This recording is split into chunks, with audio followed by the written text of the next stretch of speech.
9 मई को पश्चिम बंगाल में नई सरकार जो है वो शपथ ग्रहण करेगी। तो शपथ ग्रहण पर ये बड़ी खबर बंगाल से। कल घोषणा कर दिया 25 वैशाख 9 में रविंद्रनाथ ठाकुर का जन्मदिन, उसी दिन में ये सरकार शपथ लेगी। शपथ कब तक होने की उम्मीद है? उम्मीद नहीं तो प्रधानमंत्री जी कल घोषणा कर दिया 25 वैशाख 9 में रविंद्रनाथ ठाकुर का जन्मदिन, उसी दिन में ये सरकार शपथ लेगी। शपथ कब तक होने की उम्मीद है? उम्मीद नहीं तो प्रधानमंत्री जी कल घोषणा कर दिया 25 वैशाख 9 में रविंद्रनाथ ठाकुर का जन्मदिन, उसी दिन में ये सरकार। तो ये बड़ी जानकारी इस वक्त की बंगाल में शपथ ग्रहण पर, ये ब्रेकिंग न्यूज इस वक्त की। बीजेपी अध्यक्ष बंगाल के, उनको आप सुन रहे थे, उन्होंने साफ तौर पर कहा कि 9 मई की तारीख शपथ ग्रहण की रहेगी। ये बड़ी जानकारी बंगाल बीजेपी अध्यक्ष के बड़े बयान से सामने आई है। तो 9 मई को शपथ ग्रहण समारोह होगा। बड़ी खबर जो इस वक्त सामने आ रही है, आपको बता दें, बंगाल की सियासत से जुड़ी ये बड़ी जानकारी है। बंगाल प्रभारी को दिल्ली बुलाया गया है।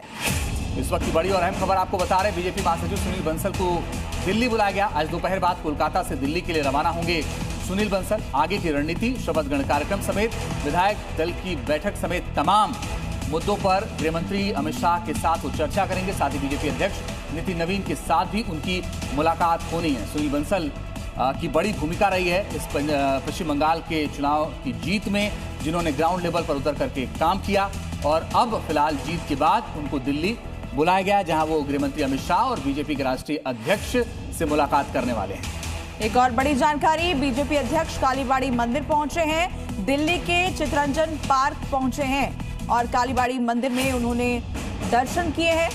सीआर पार्क पहुंचे हैं बीजेपी अध्यक्ष और कालीबाड़ी मंदिर में दर्शन किए हैं। तो पश्चिम बंगाल जीत के बाद एक संदेश भी है, एक मैसेज भी देने की कोशिश कर रहे हैं बीजेपी के राष्ट्रीय अध्यक्ष नितिन नवीन, और वो कालीबाड़ी मंदिर पहुंच करके उन्होंने एक साफ संदेश पश्चिम बंगाल को भी देने की कोशिश की है कि सब साथ मिलकर वहां पर चलने वाले हैं। और इस दौरान भारतीय जनता पार्टी के जो कार्यकर्ता थे, उन्होंने उनका वहां पर भी स्वागत किया है। कालीबाड़ी में दर्शन करने के बाद अब वो एक बार फिर से तमाम कार्यकर्ताओं से मुलाकात करेंगे। देखिए जी न्यूज़ पर इस वक्त की एक्सक्लूसिव तस्वीर।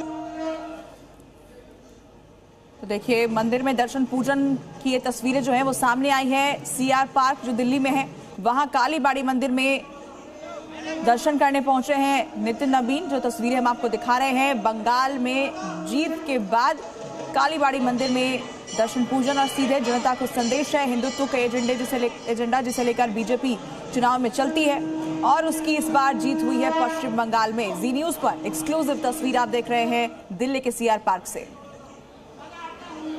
कोलकाता में कुछ जगहों पर तोड़फोड़, आगजनी और नारेबाजी दिख रही है। सवाल उठ रहे हैं कि ये सब आखिर कौन कर रहा है? कौन है जो बीजेपी की बंगाल विजय को बदनाम करना चाहता है? हंगामा करने वालों को ये मालूम होना चाहिए कि बंगाल में अब बीजेपी की सरकार है और कानून तोड़ने वालों को उनका हिसाब कर दिया जाएगा। गड़बड़ी करने वाले लोग बख्शे नहीं जाएंगे। ये तस्वीरें कानून व्यवस्था पर सवाल की तरह है कि आखिर इन तस्वीरों के बाद असली जो मुलजिम है वो कौन है और कौन बदनाम करने की कोशिश कर रहा है। हालांकि बीजेपी की सरकार अब आ गई है और उनके नेताओं का यह दावा है कि सारा हिसाब कर दिया जाएगा, मगर आगजनी, तोड़फोड़ और नारेबाजी की तस्वीरें फिलहाल सामने आ रही हैं। तो हम आपको पश्चिम बंगाल से सामने आई तस्वीरें दिखा रहे हैं, कहां कहां हंगामा हुआ है, झड़प हुई है। तस्वीरें आप देखिए, ये देखिए किस तरीके से हुड़दंग किया जा रहा है, कुर्सियां तोड़ी जा रही है और इन पर काबू पाने की कोशिश हो रही है। ये लोग कौन है, इनकी पहचान भी अब की जा रही है। उधर टीएमसी के दफ्तर में तोड़फोड़ हुई है और टीएमसी आरोप लगा रही है बीजेपी पर। बीजेपी का कहना है कि ये सब कुछ टीएमसी खुद करवा रही है ताकि बीजेपी को बदनाम किया जा सके। तो कल चुनाव के रिजल्ट आए, उसके बाद से आगजनी की ये तस्वीर आप देखिए। एक दफ्तर में आगजनी की गई।